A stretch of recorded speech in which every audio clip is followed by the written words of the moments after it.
Je voulais parler de Rudy Garcia parce que c'est un peu comme pour certains d'entre nous, on bat sa coulpe puisque j'avais été plutôt positif. Mais je pense que c'est parce que je voulais vraiment que le projet s'arrête avec Passy et que je souhaitais que les nouveaux investisseurs fassent immédiatement place nette pour un nouveau coach. Mais voilà, depuis quelques matchs, je suis un peu surpris.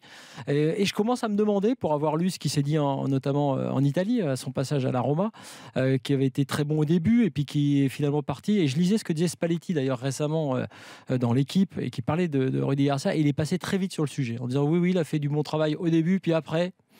3 points de suspension. Et après, quand tu compares et quand tu regardes ce qu'il a fait à Marseille, j'ai regardé un peu les stats. Donc, des défaites avec au moins 3 buts encaissés. Contre Monaco, 3 fois quand même. Moi, je dis que c'est pas anodin parce que quand tu en prends une fessée une fois, une fessée 2 fois, la 3e fois, ils ont repris. Bon, et certes, le match a été différent, mais ils ont pris 4 buts. Ouais, ça veut peut-être dire un autre truc. Hein. Quand tu prends 1, 2, 3 fessées, c'est que t'aimes ça. Montpellier, c'est pas faux. Attends, ils ont pris 3 buts contre Montpellier et contre Nantes. Nantes, faut le faire. Oui. Faut le faire, prendre 3 buts contre Nantes. Ils ont pris des buts contre Lyon. C'est pas une moche en plus. Ouais. Ça, moi je connais pas. Ils ont pris 3 buts contre Paris, 5 buts contre Paris, on s'en souvient. Alors, qui ils ont battu? Angers, Lorient, Bastia, Toulouse, Dijon. Et c'est vrai, ils ont battu Lyon en Coupe de France. Mais c'était la Coupe. Le recrutement, bien aussi. On a remarqué que partout où il est passé, il aime travailler avec des joueurs qu'il a eu déjà avec lui. Il l'a fait du côté de la Roma. Donc, Payet, ça rentre dans ce cadre-là.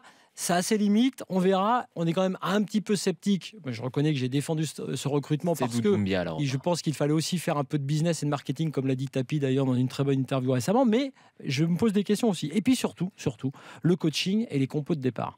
Et puis l'intention. Regardez ce qui s'est passé à Lille et la façon dont il en parle après le match. Passe latérale pendant la plupart du match. C'est pas comme ça qu'on aborde un match contre Lille, une équipe qui doute, qui n'est pas bien. Par exemple, Maxime Lopez pas présent au début du match contre Sochaux en Coupe de la Ligue, qui était soi-disant un objectif de l'OM.